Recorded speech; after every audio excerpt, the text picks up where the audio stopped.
ಎಲ್ಲರದು ಮನಸ್ಸಲ್ಲಿ ಒಂದು ದ್ವೇಷ ಬರೋದಕ್ಕೊಂದು ಕಾರಣ ಆಗಿದೊಂದು ವಿಷಯ ಅಲ್ವಾ ಅದು. ನಾನು ಪ್ರತಿಷ್ಠಾಪನೆ ಮಾಡಿದ್ದು ಕೆಳಜಾತಿಯಲ್ಲಿ ಹುಟ್ಟಿರೋ ಶಿವನ್ನ, ನಿಮ್ಮದು ಶಿವನ್ನ ಅಲ್ಲ, ನಿಮ್ದು ಅಪ್ಪರ್ ಕ್ಯಾಸ್ಟಲ್ಲಿರೋ ಶಿವನ್ನ ಅಲ್ಲ. ನಿಮಗೆ ಗೊತ್ತು, ನಾವು ಶಬರಿಮಲೆಗೆ ಹೋದರೆ 18 ಸ್ಟೆಪ್ಸ್ನ ಹತ್ಕೊಂಡು ಮೇಲೆ ಹೋಗುವಾಗ ಅಲ್ಲಿ ಬರೆದಿರೋದು ತತ್ವಮಸಿ ಅಂತ. ಯಾಕೆ ತತ್ವಮಸಿ ಅಂತ ಬರೆದಿದ್ದಾರೆ? ಸೊ ಇಲ್ಲಿ ಬಂದಾಗ ಮಹಾತ್ಮ ಗಾಂಧಿ ಅವರು ಈ ಪರ್ಣಶಾಲದಲ್ಲಿ ಶ್ರೀನಾರಾಯಣ ಗುರುವರನ್ನ ಮೀಟ್ ಆಗಿದ್ದು. ಈ ದೇವಸ್ಥಾನಕ್ಕೆ ಒಂದು ದೊಡ್ಡ ಸ್ಪೆಷಾಲಿಟಿ ಇದೆ. ನೀವು ಇಂಡಿಯಾದಲ್ಲಿ ಬೇರೆ ಎಲ್ಲೂ ಈ ಥರ ಒಂದು ದೇವಸ್ಥಾನ ನಿಮಗೆ ಕಾಣಿಸಲ್ಲ.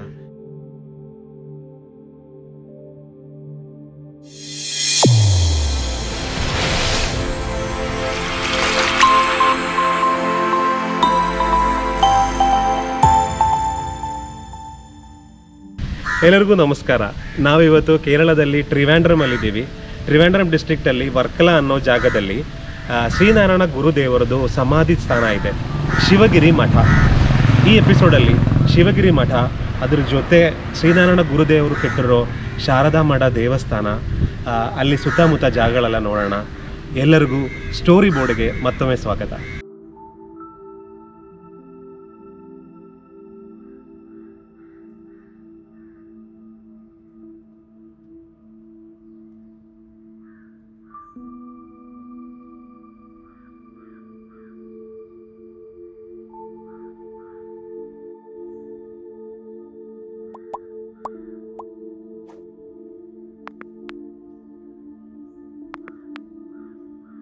ಈಗ ನಾವು ನೋಡ್ಕೊಂಡು ಬಂದ್ವಲ್ಲ, ಅದೇ ಶ್ರೀನಾರಾಯಣ ಗುರುದೇವ್ ಅವ್ರದ್ದು ಸಮಾಧಿ.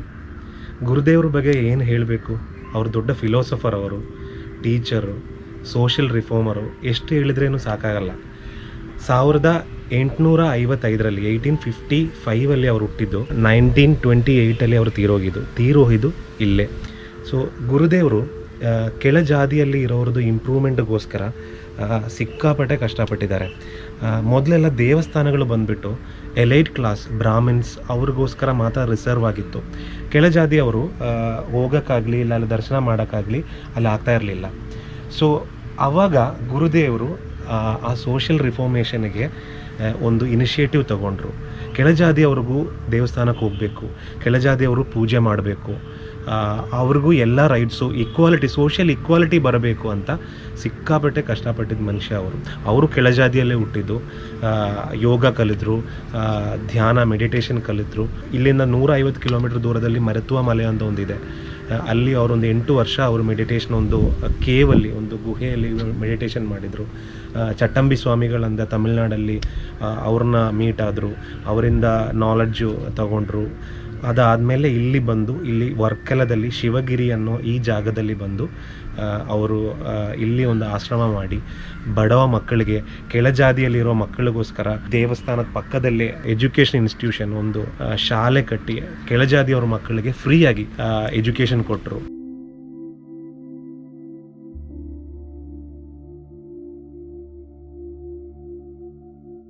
ಬೇರೆ ಬೇರೆ ಜಾತಿಗಳು, ಧರ್ಮಗಳು ಏನಕ್ಕೆ? ಎಲ್ಲರಿಗೂ ಒಂದೇ ಧರ್ಮ ಸಾಕಲ್ಲ, ಎಲ್ಲರಿಗೂ ಒಂದೇ ಜಾತಿ ಸಾಕಲ್ಲ ಅಂತ ಹೇಳಿದವರು ಅವರು. ನಾವು ಇವಾಗ ಈ ಕಾಲದಲ್ಲಿ ನಮ್ಗೆಲ್ಲರಿಗೂ ಗೊತ್ತು, ಜಾತಿದ ಹೆಸರಲ್ಲಿ, ಧರ್ಮದ ಹೆಸರಲ್ಲಿ ಎಷ್ಟೊಂದು ಗಲಾಟೆಗಳಾಗ್ತಾ ಇದೆ. ಎಲ್ಲರದು ಮನಸ್ಸಲ್ಲಿ ಒಂದು ದ್ವೇಷ ಬರೋದಕ್ಕೊಂದು ಕಾರಣ ಆಗಿದೊಂದು ವಿಷಯ ಅಲ್ವಾ ಅದು. ಅವರು ಆ ಕಾಲದಲ್ಲಿ ಅದನ್ನು ಚೇಂಜ್ ಮಾಡೋಕ್ಕೆ, ನಾವು ಎಲ್ಲರೂ ಒಂದೇ ಅಂತ ಹೇಳಲಿಕ್ಕೆ ಪ್ರಯತ್ನ ಪಟ್ಟು ಅದಕ್ಕೋಸ್ಕರ ಕೆಲಸ ಮಾಡಿದವರು ಅವರು.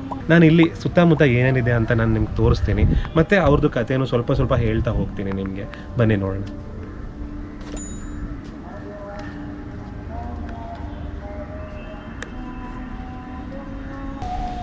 ನಾನು ಆವಾಗಲೇ ಹೇಳಿದೆ ಅಲ್ಲ, ಬ್ರಾಹ್ಮಣರಿಗೆ ಇಲ್ಲ ಅಪ್ಪರ್ ಕ್ಯಾಸ್ಟ್ ಅವ್ರಿಗೆ ಮಾತ್ರ ದೇವಸ್ಥಾನಗಳಿತ್ತು ಅಂತ. ಈ ಕೆಳಜಾತಿಯವ್ರನ್ನ ಒಳಗಡೆ ಬಿಡ್ತಾ ಇರಲಿಲ್ಲ ದೇವಸ್ಥಾನಕ್ಕೆ. ಸೊ ಇವರೇನು ಮಾಡಿದರು, ಇವರೇ ಒಂದು ಮೂರ್ತಿನ ಪ್ರತಿಷ್ಠೆ ಮಾಡಿದರು. ಆ ಥರ ತುಂಬ ಜಾಗಗಳು, ಈವನ್ ಮಂಗಳೂರಲ್ಲಿ ಕೂಡ ಅವರು ಮೂರ್ತಿ ಪ್ರತಿಷ್ಠಾಪನೆ ಮಾಡಿರೋ ದೇವಸ್ಥಾನಗಳಿದೆ. ಒಂದು ಜಾಗದಲ್ಲಿ ಇವರು ಶಿವಂದು ಒಂದು ಮೂರ್ತಿ ಪ್ರತಿಷ್ಠಾಪನೆ ಮಾಡಿದರು. ಆವಾಗ ಎಲ್ಲರೂ ಕೇಳಿದರು, ತುಂಬ ಪ್ರೊಟೆಸ್ಟ್ ಆಯಿತು. ನೀವು ಹೆಂಗೆ ಒಂದು ಕೆಳಜಾತಿಯಲ್ಲಿ ಇರೋರು ಶಿವಂದು ಮೂರ್ತಿನ ಹೆಂಗೆ ಪ್ರತಿಷ್ಠಾಪನೆ ಮಾಡೋಕ್ಕಾಗತ್ತೆ? ನೀವು ಯಾರು ಅದಕ್ಕೆ? ನೀವೇ ಕೆಳಜಾತಿಯಲ್ಲಿ ಇರೋರೊಬ್ಬರು, ಸೊ ನೀವು ಹೆಂಗೆ ಮಾಡ್ತೀರಾ ಅಂತ ಕೇಳಿದ್ರು. ಆವಾಗ ಅವರು ಅದಕ್ಕೆ ಉತ್ತರ ಕೊಟ್ಟಿದ್ದು, ನಾನು ಪ್ರತಿಷ್ಠಾಪನೆ ಮಾಡಿದ್ದು ಕೆಳಜಾತಿಯಲ್ಲಿ ಹುಟ್ಟಿರೋ ಶಿವನ್ನ, ನಿಮ್ಮದು ಶಿವನ್ನ ಅಲ್ಲ, ನಿಮ್ಮದು ಅಪ್ಪರ್ ಕ್ಯಾಸ್ಟಲ್ಲಿರೋ ಶಿವನ್ನ ಅಲ್ಲ, ನಾನು ಪ್ರತಿಷ್ಠಾಪನೆ ಮಾಡಿದ್ದು ಕೆಳಜಾತಿಯಲ್ಲಿ ಇರೋ ಶಿವನ್ನ. ಈഴವ ಅಂತ ಇವರದೊಂದು ಕ್ಯಾಸ್ಟ್ ಇದೆ. ಸೊ ನಾನು ಪ್ರತಿಷ್ಠಾಪನೆ ಮಾಡಿದ್ದು ಈഴವ ಶಿವನ್ನ, ನಿಮ್ಮದು ಬ್ರಾಹ್ಮಣ ಶಿವನ್ನ ಅಲ್ಲ. ಅದೊಂದು ತುಂಬ ಫೇಮಸ್ ಆಗಿರೋ ಅವ್ರದ್ದೊಂದು ಕೊಟೇಶನ್ ಅದು. ಅದಕ್ಕೆ ಅವಾಗಲೂ ಇವಾಗಲೂ ತುಂಬ ರೆಲೆವೆನ್ಸ್ ಇದೆ. ದೇವರು ಅನ್ನೋದು ಒಬ್ರದಲ್ಲ.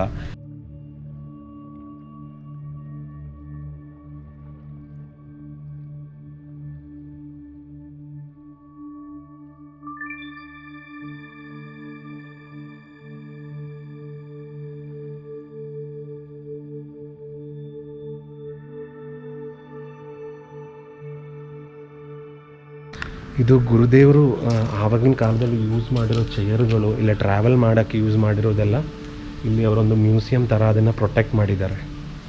ಇದು ಕಾಮ್ ಆ್ಯಂಡ್ ಕ್ವೈಟ್ ಅಟ್ಮಾಸ್ಫಿಯರು, ಸಿಕ್ಕಾಪಟ್ಟೆ ಕಾಮ್ ಆ್ಯಂಡ್ ಕ್ವೈಟ್ ಅಟ್ಮಾಸ್ಫಿಯರು. ಯಾರೂ ನಿಮಗೆ ಒಂದು ಡಿಸ್ಟರ್ಬೆನ್ಸ್ ಆಗಲಿ ಏನೂ ಇಲ್ಲ. ಇಲ್ಲಿ ಪಕ್ಕದಲ್ಲಿ ಸ್ಕೂಲ್ ಆಗಲಿ ಇಲ್ಲ ಅದಕ್ಕೆ ಸಂಬಂಧಪಟ್ಟು ಏನೇನು ಬೇಕು ಬಡವರಿಗೆ ಅದೆಲ್ಲ ಅವ್ರು ಮಾಡಿಟ್ಟಿದ್ದಾರೆ ಇಲ್ಲಿ.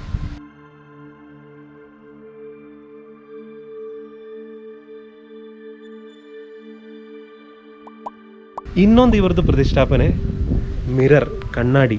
ನಮ್ಮದು ನಾರ್ಮಲ್ ಮಿರರ್ ಇದೆಯಲ್ಲ, ನಾವು ಮುಖ ನೋಡ್ತೀವಲ್ಲ ಆ ಮಿರರು. ಸೊ ಎಲ್ಲರೂ ಶಿವನ ಮೂರ್ತಿ, ವಿಷ್ಣುದ ಮೂರ್ತಿ ಎಲ್ಲ ಪ್ರತಿಷ್ಠಾಪನೆ ಮಾಡ್ತಾರೆ. ಇವರು ಯಾಕೆ ಮಿರರ್ ಪ್ರತಿಷ್ಠಾಪನೆ ಮಾಡಿದೆ ಅಂತ ಕೇಳಿದ್ದಕ್ಕೆ ಅದಕ್ಕೂ ಅವರು ಕೊಟ್ಟಿದ್ದ ಉತ್ತರ ತುಂಬಾ ಒಂದು ರೆಲೆವೆಂಟ್ ಆಗಿರೋ ಒಂದು ಉತ್ತರ. ನಾನು ಕಣ್ಣಾಡಿ ಪ್ರತಿಷ್ಠಾಪನೆ ಮಾಡಿದ್ದೀನಿ. ಅದಕ್ಕೆ ಅರ್ಥ ಏನಂದರೆ, ನೀವು ಕಣ್ಣಾಡಿ ನೋಡ್ತೀರಾ, ಅದರಲ್ಲಿ ಯಾರನ್ನ ಕಾಣಿಸುತ್ತೆ? ನಿಮ್ಮನ್ನೇ ಕಾಣಿಸುತ್ತೆ. ನೀವೇ ದೇವರು. ನೀವು ದೇವ್ರನ್ನ ಹುಡ್ಕೊಂಡು ಈ ಜಗತ್ತೆಲ್ಲ ಸುತ್ತಾಡೋ ಅವಶ್ಯಕತೆ ಇಲ್ಲ. ದೇವರು ಅಂದರೆ ನಿಮ್ಮ ಒಳಗಡೆ ಇರೋನು, ಅದೇ ದೇವರು. ಸೊ ಅದಕ್ಕೆ ಅವರು ಕಣ್ಣಾಡಿ ಪ್ರತಿಷ್ಠಾಪನೆ ಮಾಡಿದ್ದು. ನಿಮಗೆ ಗೊತ್ತು, ನಾವು ಶಬರಿಮಲೆಗೆ ಹೋದರೆ 18 ಸ್ಟೆಪ್ಸ್ನ ಹತ್ಕೊಂಡು ಮೇಲೆ ಹೋಗುವಾಗ ಅಲ್ಲಿ ಬರೆದಿರೋದು ತತ್ವಮಸಿ ಅಂತ. ಯಾಕೆ ತತ್ವಮಸಿ ಅಂತ ಬರೆದಿದ್ದಾರೆ? ಅದು ನೀನೇ, ನಾವು ಸ್ವಾಮಿಯೇ ಅಂತ ಕರೆದ್ರೆ ಅಲ್ಲಿ ಸ್ವಾಮಿ ಹೇಳ್ತಾ ಇರೋದು ಸ್ವಾಮಿ ನೀನೇ, ನಿನ್ನೊಳಗಡೆನೇ ಸ್ವಾಮಿ ಇರೋದು, ನಿನ್ನೊಳಗಡೆನೇ ದೇವರು ಇರೋದು. ಅದೇ ಕಾನ್ಸೆಪ್ಟು ಶ್ರೀನಾರಾಯಣ ಗುರು ಅವರು ಹೇಳಿದ್ದು. ಕಣ್ಣಾಡಿ ಪ್ರತಿಷ್ಠಾಪನೆ ಮಾಡಿಕೊಂಡು ಇಲ್ಲ ಮಿರರ್ನ ಏನು ಪ್ರತಿಷ್ಠಾಪನೆ ಮಾಡ್ಕೊಂಡು ಅವ್ರು ಹೇಳಿದ್ದು ಅದೇ ಪಾಯಿಂಟೇ. ನೀವು ದೇವ್ರನ್ನ ಹುಡುಕ್ತಾ ಇದ್ದೀರಾ, ಆದರೆ ದೇವರು ನೀವೇ ಅಂತ ನೀವು ತಿಳ್ಕೊಬೇಕು. ನಿಮ್ಮೊಳಗಡೆನೇ ದೇವರು ಇರೋದು. ನೀವು ಮಾಡೋ ಏನು ಕರ್ಮಗಳಿದೆ, ನೀವು ಮಾಡೋ ಬೇರೆಯೊಬ್ಬರು ಮಾಡೋ ಸಹಾಯ ಇರ್ಬೋದು, ಇಲ್ಲ ಬಡವ್ರಿಗೆ ಮಾಡೋ ಒಂದು ಸಹಾಯ ಇರ್ಬೋದು, ನಿಮ್ಮದು ಒಳ್ಳೆಯ ಗುಣಗಳೇನಿದೆ ಅದೇ ದೇವರು. ದೊಡ್ಡ ವಿಷಯ, ನಾನಿದು ಹೇಳೋಕ್ಕೆ ಯಾವನೂ ಅಲ್ಲ. ಆದರೆ ಇಲ್ಲಿ ಬಂದಾಗ ಅವ್ರ ಬಗ್ಗೆ ನೆನೆಸ್ಕೊಳ್ಳುವಾಗ ನಾವು ಇದನ್ನು ಹೇಳಲೇಬೇಕು ಅಂತ ಅನಿಸುತ್ತೆ.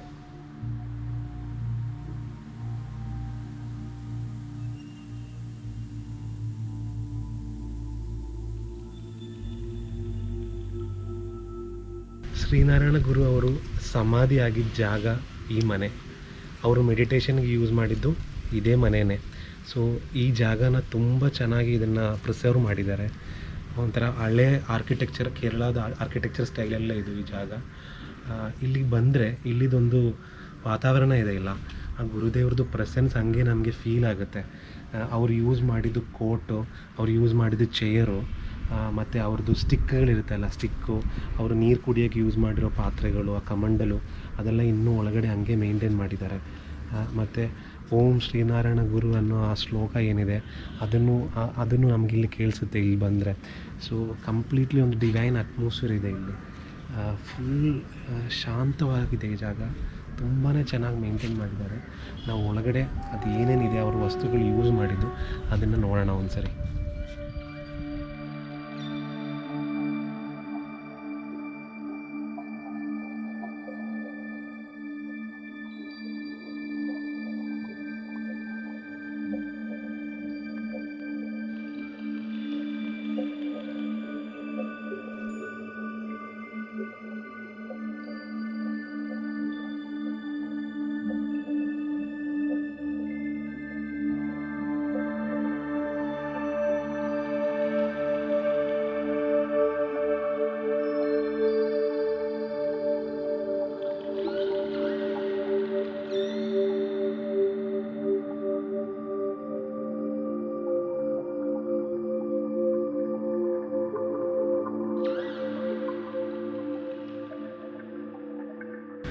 ಶ್ರೀನಾರಾಯಣ ಗುರುದೇವರು ಅವ್ರದ್ದು ವಿಶ್ರಮ ಸ್ಥಾನ, ರೆಸ್ಟ್ ಮಾಡ್ತಾ ಇರೋ, ರಿಲ್ಯಾಕ್ಸ್ ಮಾಡೋಕ್ಕೆ, ಬೇರೆಯವರು ಆಚೆಯಿಂದ ಯಾರಾದರೂ ಬಂದರೆ, ಮಹಾರಾಜರು ಅವರೆಲ್ಲ ಬಂದರೆ ಅವ್ರನ್ನ ಮೀಟ್ ಮಾಡೋಕ್ಕೆ ಯೂಸ್ ಮಾಡಿದ್ದು ಪರ್ಣಶಾಲಾ ಅಂತ ಹೇಳ್ತಾರೆ ಮಲಯಾಳಮಲ್ಲಿ.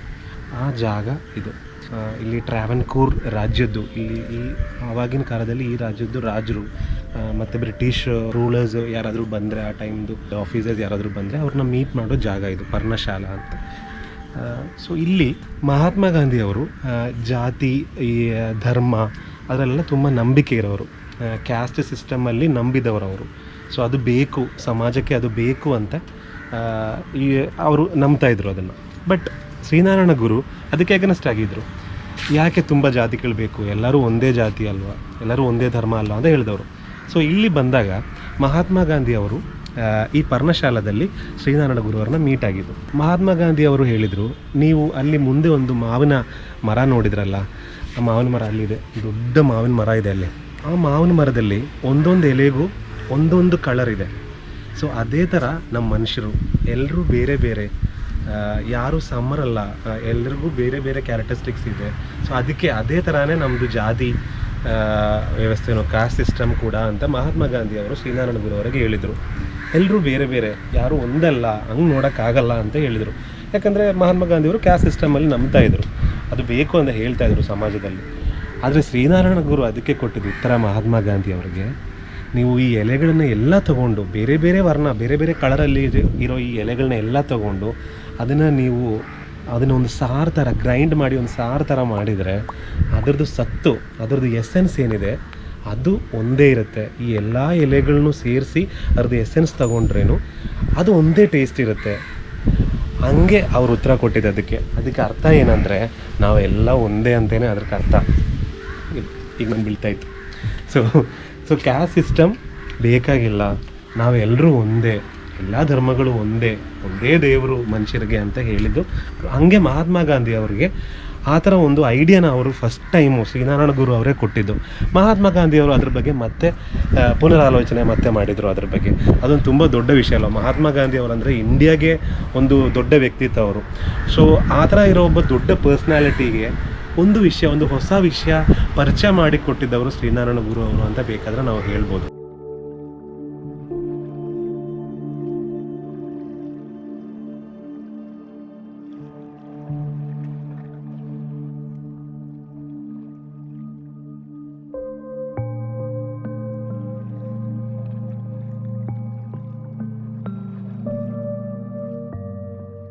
ಇದು ಗುರುದೇವರು ಪ್ರತಿಷ್ಠಾಪನೆ ಮಾಡಿದ್ದು ಶಾರದಾ ಮಠ, ಇಲ್ಲ ಶಾರದಾ ದೇವಸ್ಥಾನ, ಶಾರದಾ ದೇವಿ ಅವರದು ದೇವಸ್ಥಾನ. ಇಂಡಿಯಾದಲ್ಲೇ ಇದು ಒಂದೇ ದೇವಸ್ಥಾನ ಇರೋದು ಶಾರದಾ ದೇವಿ ಅವರದು.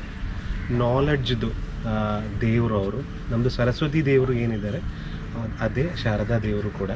ಸೊ ಅವ್ರದ್ದು ಒಂದೇ ಒಂದು ದೇವಸ್ಥಾನ ಇದು. ಈ ದೇವಸ್ಥಾನಕ್ಕೆ ಒಂದು ದೊಡ್ಡ ಸ್ಪೆಷಾಲಿಟಿ ಇದೆ. ನೀವು ಇಂಡಿಯಾದಲ್ಲಿ ಬೇರೆ ಎಲ್ಲೂ ಈ ಥರ ಒಂದು ದೇವಸ್ಥಾನ ನಿಮಗೆ ಕಾಣಿಸಲ್ಲ. ಯಾಕಂದರೆ ಈ ದೇವಸ್ಥಾನದ ಗರ್ಭಗುಡಿ ಏನಿದೆ ಅದಕ್ಕೆ ವಿಂಡೋಸ್ ಇದೆ. ನೀವು ಯಾವುದಾದ್ರೂ ದೇವಸ್ಥಾನಕ್ಕೆ ಒಂದು ಗರ್ಭಗುಡಿಗೆ ವಿಂಡೋಸ್ ನೋಡಿರ್ತೀರ, ಬಟ್ ಈ ದೇವಸ್ಥಾನದ ಗರ್ಭಗುಡಿಗೆ ವಿಂಡೋಸ್ ಇದೆ. ನಿಮ್ಗೆ ಇಲ್ಲಿ ಕಾಣಿಸುತ್ತೆ ನೋಡಿ.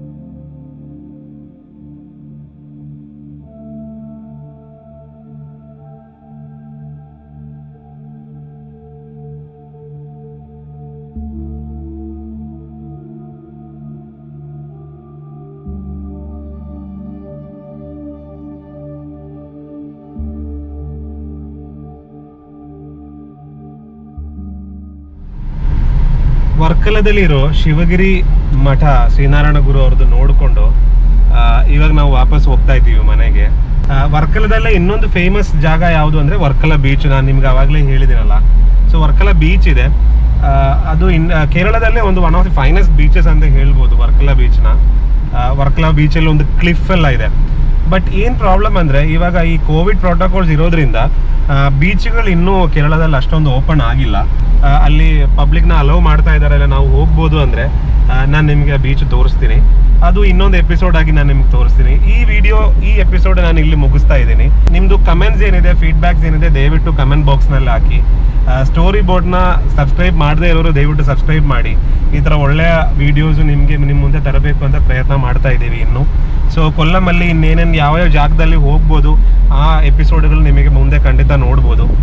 ಖಂಡಿತ ವಿಡಿಯೋನ ಲೈಕ್ ಮಾಡಿ, ಸಬ್ಸ್ಕ್ರೈಬ್ ಮಾಡಿ, ನಿಮ್ಮ ಫ್ರೆಂಡ್ಸ್ ಜೊತೆಗೆ ಶೇರ್ ಮಾಡಿ ಚಾನಲ್ನ ಇಲ್ಲ ವಿಡಿಯೋನ. ಥ್ಯಾಂಕ್ ಯು ಸೋ ಮಚ್ ನೋಡಿದ್ದಕ್ಕೆ. ಇನ್ನೊಂದು ವಿಡಿಯೋದಲ್ಲಿ ಮತ್ತೆ ಸಿಗೋಣ.